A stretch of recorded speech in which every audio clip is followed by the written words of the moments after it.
Los judíos llegaban así, en barcos a Palestina. Me llama la atención este barco, que dice en inglés, pero se lo voy a traducir en español, dice: los alemanes destruyeron nuestras familias.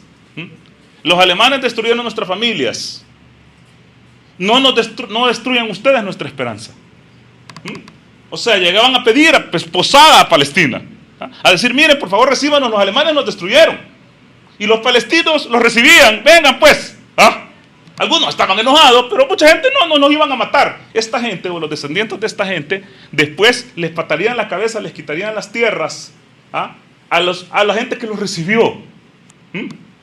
A la tierra que no era de ellos, porque estos son europeos, ojos azules, blancos, que no tienen nada de semitas. Dicen antisemitismo. El antisemitismo es un concepto erróneo, porque tendría que ser antijudaísmo, porque los árabes también somos semitas. Entonces llegaron en oleadas y empezaron a crear grupos terroristas, a armarse, porque esta gente que estaba adentro, que ya tenía el plan de tomar Palestina, empezaron a armarse, a llevar armas, y crearon barrios, grupos armados peores que jamás en ese momento. Lo que pasa es que la gente olvida la historia, lo que pasa es que la gente no saca esto, pero por ejemplo crearon el Irgun, que era un grupo terrorista, terrible judío, y también el Palmaj, y el Haganá, por ejemplo, que no está ahí, que masacraron a los civiles. Empezaron primero con la población palestina local, pero después empezaron a atacar a los mismos ingleses que dominaban. Empezaron a hacer atentados terroristas contra los soldados ingleses. En ese momento eran héroes que estaban luchando contra la ocupación británica. Más o menos como trata de hacer Hamas ahorita. Y atacaban civiles y atacaban inocentes. Inglaterra dijo: yo no quiero seguir aguantando esto. 1947 le dice a la ONU: yo les tiro esa papa caliente porque yo no me puedo hacer cargo, muchos me están matando los soldados, además es un terreno infértil. Así que ahí vean qué hacen ustedes. Se va Inglaterra de ahí, y esos grupos terroristas que la gente olvida empezaron a hacer masacres contra el pueblo palestino.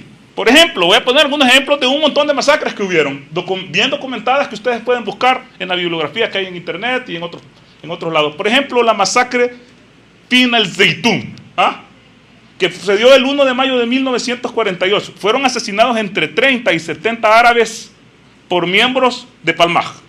La masacre de Safsaf, el 29 de octubre de 1948. El ejército israelí capturó la localidad árabe palestina de Safsaf. Posteriormente a la captura fueron fusilados entre 52 hasta 54 aldeanos, que no tenían nada que ver en el conflicto, eran puros civiles. Después la masacre de Ilbaún, que fue el 30 de octubre de 1948, cometida por soldados de las Fuerzas de Defensa de Israel durante la operación Hiram. Un total de 14 hombres fueron asesinados. La masacre de Al-Dawiya, el 29 de octubre de 1948. El ejército israelí asesinó a cientos de civiles tras su captura. A cientos de civiles tras su captura. La masacre de Lula en Líbano tuvo lugar el 31 de octubre y el 1 de noviembre de 1948. Fueron capturados del ejército israelí sin oponer resistencia hombres entre 15 y 60 años, y todos fueron ejecutados. Y de ahí, por ejemplo, la masacre de Kibdia, que fue el 15 de octubre de 1953, en la que el ejército israelí masacró a 69 civiles. Estos grupos empezaron a hacer ataques a civiles, hicieron que los palestinos empezaran a huir de sus tierras.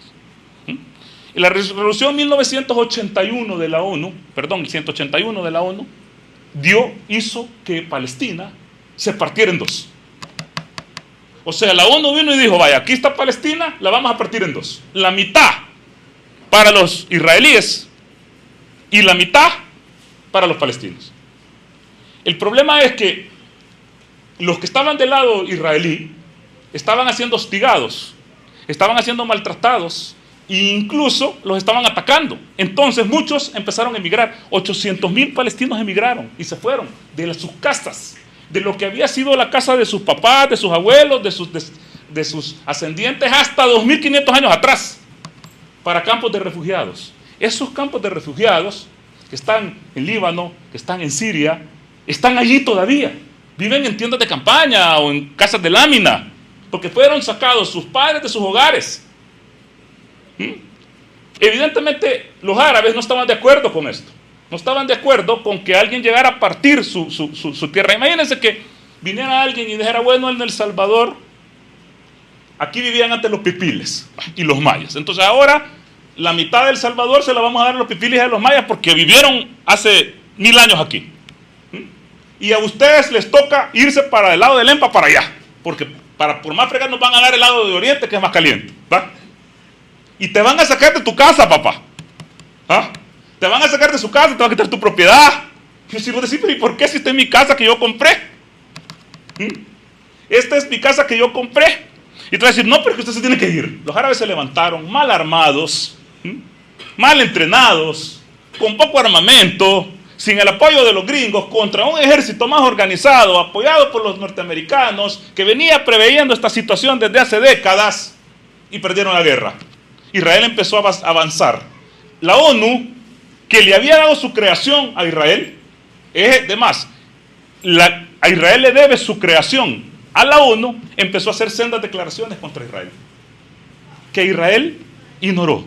O sea, solo le interesaba a la 181 que le daban su nacimiento, todo lo demás al carajo. Y yo tengo aquí algunas resoluciones.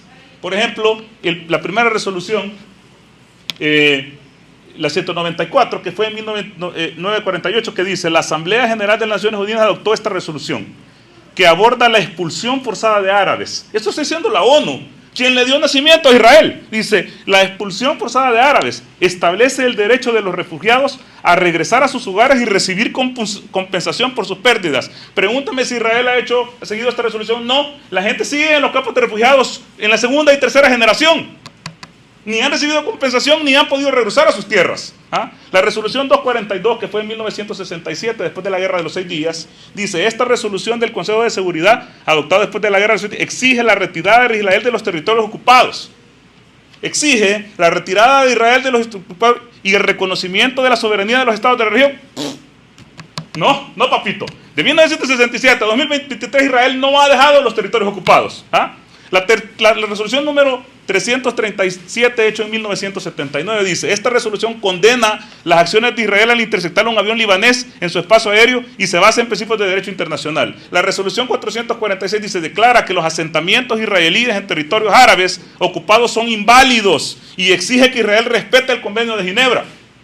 La resolución 478 dice: esta resolución condena la ley de Jerusalén de Israel y declara nulas las medidas que alteran el estatus de Jerusalén, considerándolo un obstáculo para la paz. La resolución 497 en 1981 dice: adoptada tras la anexión de los Altos de Golán por Israel, esta resolución declara nula esa acción y exige su revocación. La resolución 672 en 1990 condena la violencia en Jerusalén y exhorta a Israel a cumplir sus obligaciones según el Convenio de Ginebra, etcétera, etcétera. Puedo leerles 4000 resoluciones contra Israel para que quite y se vaya de los territorios ocupados, para que no mate civiles, para que respete los convenios de Ginebra, para que no ejecute a los que captura, para que les dé un juicio justo, para que se vaya de los territorios ocupados, para que les dé libre circulación, para que no tome Jerusalén, etcétera, etcétera. Israel, que no le importa.